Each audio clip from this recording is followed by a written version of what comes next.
Cool, so our hardware is ready, now let's get to coding. So this is the very basic code for these FSR sensors. Here we are assigning our variables. The first one is the one that's going to store the data from our sensor, and the second one is the name of the pin on Arduino. In our case, it's the analog 0. Then we are starting our serial, and in the loop we are reading the actual signal from the FSR using this analog pin over here and printing it into our serial. Let's try it out. Let's upload it to our Arduino and see if it works. Let's open up the serial monitor, and we can see that it's actually sending the data. Let's probably add a tiny delay.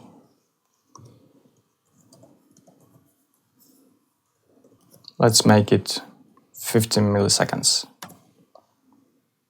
Upload once again.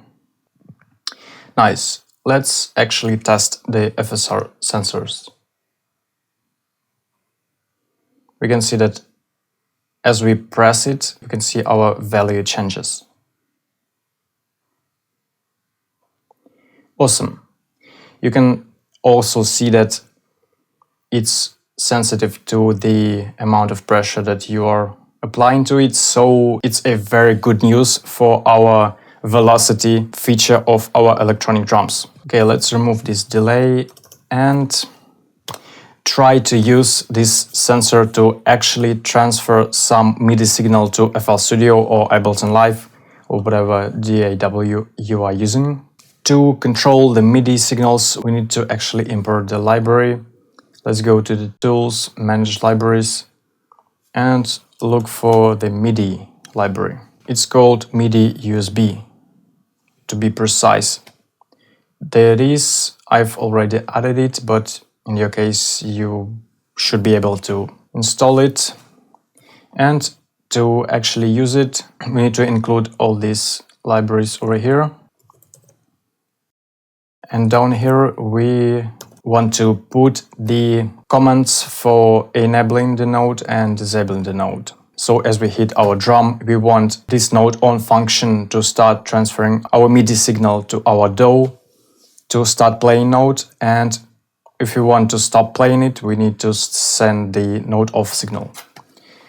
So let's type in if sensor reading is more than, let's say, more than 20. We want to set the node on. Here you can see that in this node on function we have three types of information. It's the channel, pitch, and the velocity. In the channel we want to use 0. In pitch we will use 48, which corresponds with the C note of the 5th octave. And the velocity, I'm using 100. As you probably know, there are 127 steps of the velocity, so 100 is quite okay. Now to actually send this note on information to your MIDI device, you want to type in MIDI USB.flush. And of course, because we are sending drum signals, we want it to be one shot. And node on is going to enable our node, and it will be on hold. We don't want that. We want to make it node off. Type in all the same information. And MIDI USB flush once again. So now this node is disabled. So it's just a 1 moment signal. Well, let's see if it works inside FL Studio. Let's go to the MIDI settings and see if we have our Arduino visible over here. Make sure to set it enabled. And let's try it out.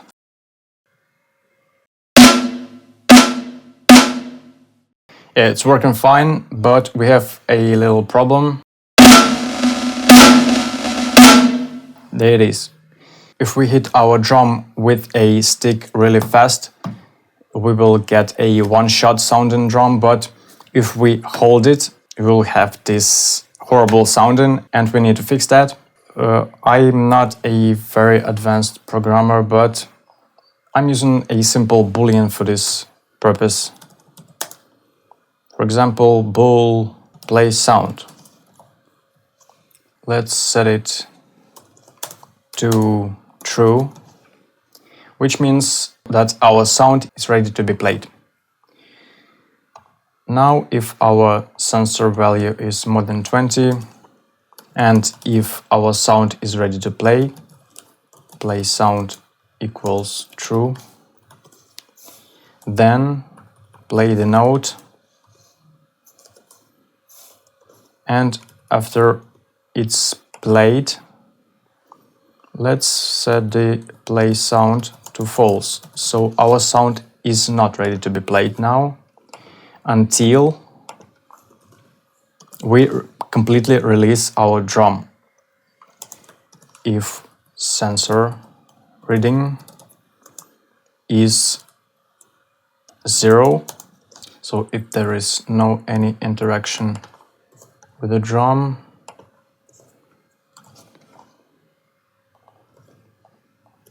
our sound is ready to be played again. Play sound equals true. Nice. So we have a loop.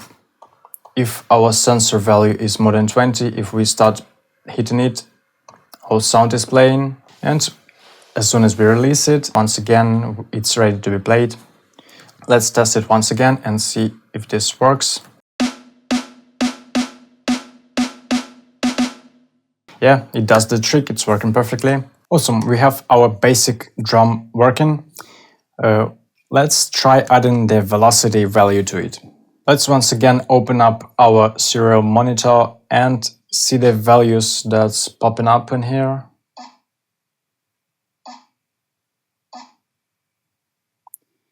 You see that as we just barely touch the drum, our sound is playing. But there is even no time to feel the actual power of our hit. It won't wait until we finish hitting the drum. It takes really a couple of milliseconds for us to finish our hit. We need to increase the amount of readings. So obviously it needs a lot more than one reading to understand how strong we are hitting the drum. To do this, I'm adding a couple of variables. Here I have the number of readings, where we are going to set the amount of readings to then find the strongest one and use it to transfer the velocity value to our DAW. There is an array that's going to store these readings, and there's the read index, and here we need another variable that's going to store our velocity information. In the setup function, we need this for loop, and in our main loop function, we want to actually assign the sensor value to the current variable of the array, and then we want to move to the next variable in the array. Read index equals read index plus 1. And if read index is bigger than number of readings, we want to jump back to 0. So which means if we are on the 10th reading, we want to start filling up the array all over again. Now we need to find the biggest value in this array. To do this, we need to take this velocity variable, and over here, after we've stored our sensor number in the array, we want to set an if statement. saying if read index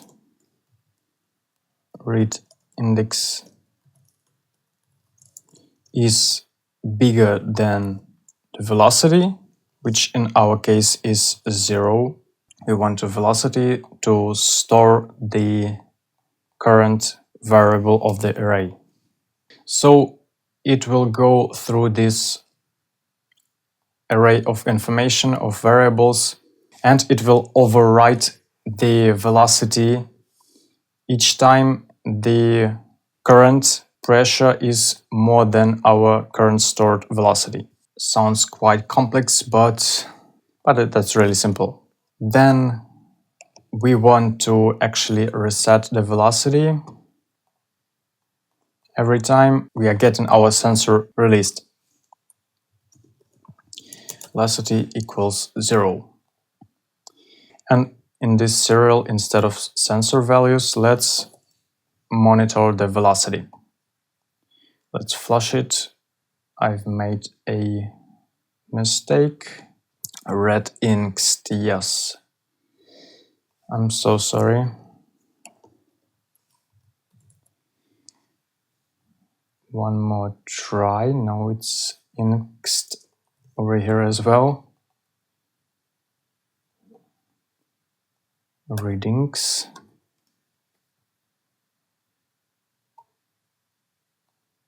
There you go. Okay. There's our serial.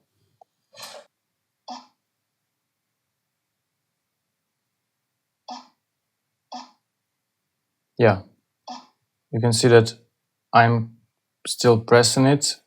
The values are increasing, but if I'm releasing it slightly, it doesn't change the number. It only stores the biggest value. Well, I'm pressing with all of my force and it's keep increasing, but if I'm slightly releasing it, it doesn't change. That's perfectly. So let's see if this works with 10 readings. Of course, 10 readings could increase the delay between the drums and actual audio signal in your DAW. So if you are looking for super tiny delay, you probably want to get rid of the velocity, but let's see if this works. Also, there is a cool trick in FL Studio to make the delay the smallest possible. First of all, make sure to use the SEO for all or FL Studio SEO and set the buffer length to the very minimum. So with this number, you will get a really ridiculous amount of delay. And if we get back to 256, it's a bit more like it. Now, what we need to do is to measure the maximum velocity that we can apply with our drumstick. And now I don't want to actually reset the velocity to 0 to keep seeing the biggest force we've applied to this drum.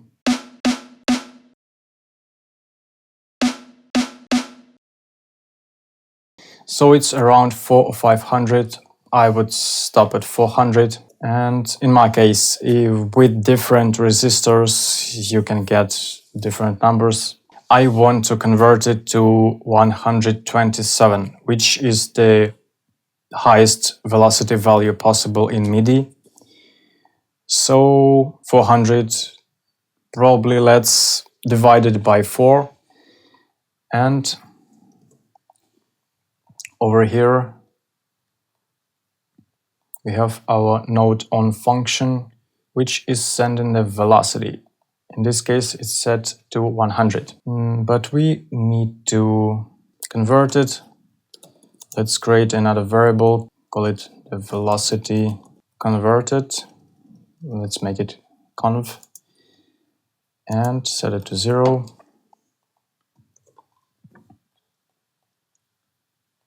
So here we have our velocity ready. Right below it, we want to convert it setting the velocity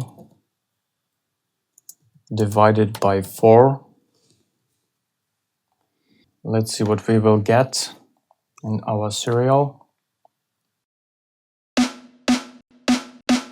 Awesome, we are getting something around 100 to 120. And now let's adapt it a bit. Say if the velocity converted is more than 127, because we don't want to go above it. We want it to stay 127. Now let's replace this 100 default value with our velocity, and hopefully we'll get it working, but make sure that in your DAW you have the velocity enabled, because sometimes it won't receive the velocity values. Okay, let's try it out. Okay, we can hear that it sounds super quiet. That's because over here we are starting playing this sound, the note, with our first hit when the sensor reading is more than 20. While we actually want to finish for our 10 readings to store, and we will try fixing it. So over here, instead of starting playing the sound when we are getting our sensor reading value more than 20, let's add another statement saying that if the velocity converted is more than 0, and if all of our 10 readings have finished storing, which can be done checking if the read index is more than number of readings. Let's see if this works.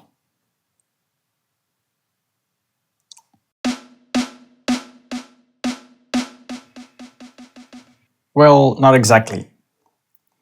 That's because our loop of readings keeps constantly running through the amount of 10 readings over here, and it will not start recording only as we start pressing the drum. It keeps constantly updating values. So we could start hitting our drum on the 8th reading or on the 5th reading. So it just only finished storing two variables, two values of our input, and we are already using it to send a velocity. So to avoid this, we need to start filling up the array of data only as we start pressing the drum. That's why we need to reset the read index to 0.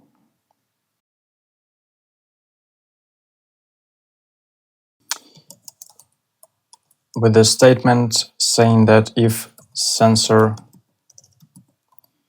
reading is more than 20, for example, we reset our read index to 0, but it will also keep resetting it all the time while the sensor reading is more than 0.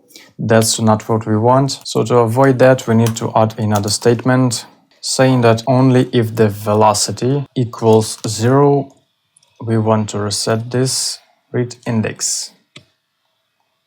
When it's actually started filling up with the data, we want to stop resetting it and keep storing our data.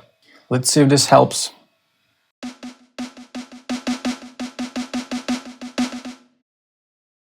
Not really, it's still giving us some random values. And to fix that, let's try increasing the number of readings to 50 to give it a bit more time to understand what we want.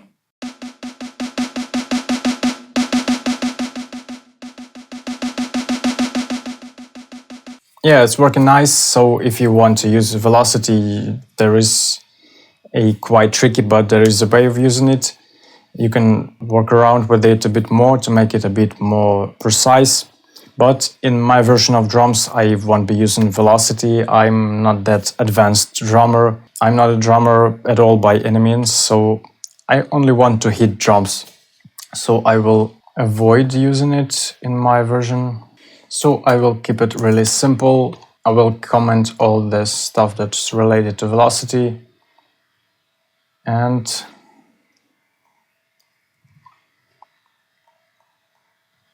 start playing the sound as we get in more than 20 as a sensor reading value.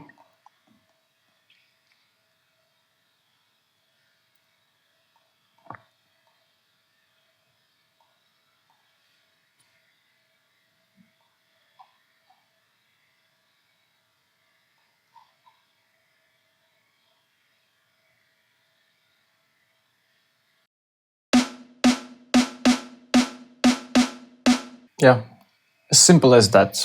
I have two pieces of drums, so I want to copy all of the data from the first drum, rename it to sensor reading 2, analog 1, play sound 2.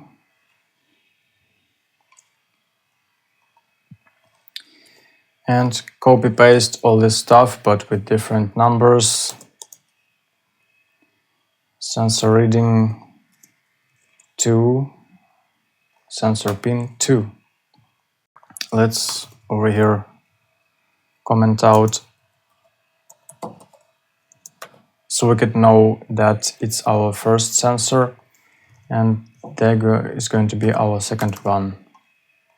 Copy paste this stuff over here. Sensor reading 2, play sound 2. Over here we need to create another function for the second drum because we want to be able to send 2 or more signals at the same time. For those purposes we need to create a copy of those note off, note on functions, just simply renaming those to note on 2, note off 2. And here set the note on 2. And the pitch, we need to use another note. In this case, I will set it to 49, which is hopefully going to be C sharp. And play sound 2, sensor reading 2, play sound 2. Hopefully this will make our second drum piece working. And if I'm not mistaken, I've set it to be the hi-hat.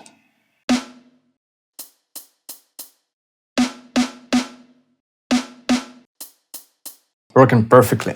Let's make all 4 of those working with the same algorithm of copy pasting.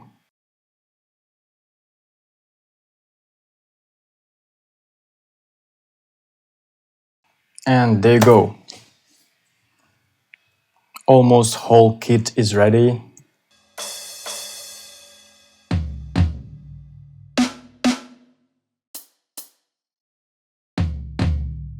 And a final stage, let's add our kick pedal.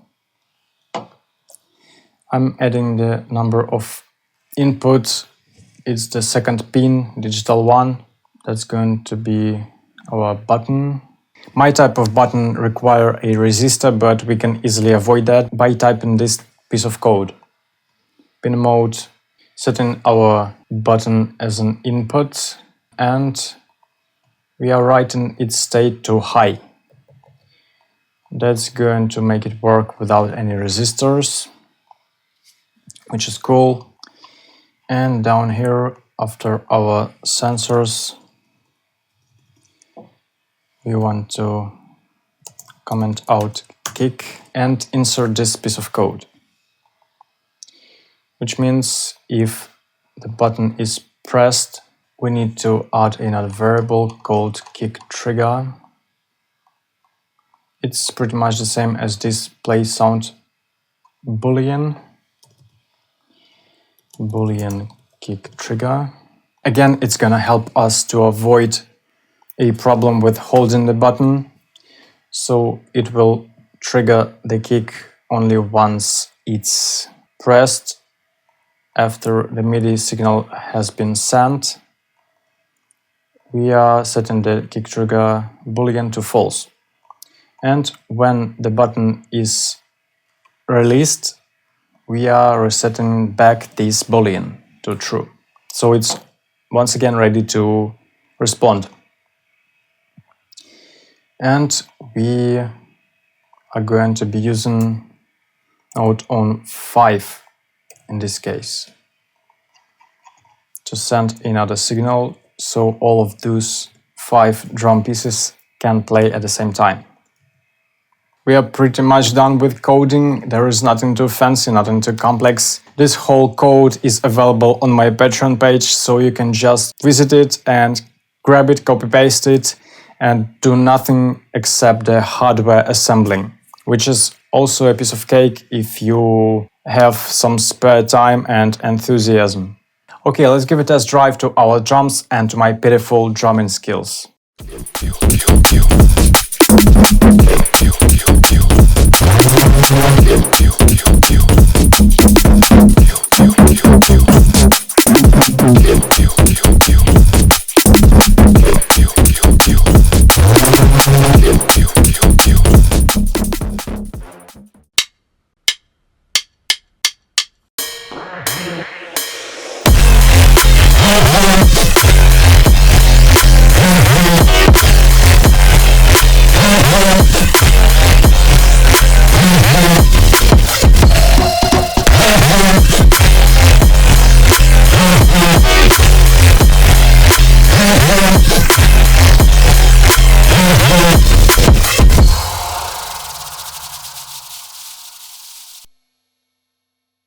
You can get the FL Studio project of this song that you've heard right now on my Patreon page, as well as all of the samples from it and all of the Serum presets. There's a huge library of music production content on my Patreon page, so make sure to find a couple of minutes to check it out, I would really appreciate it. Also, I have 2 Serum preset packs available on my Patreon shop.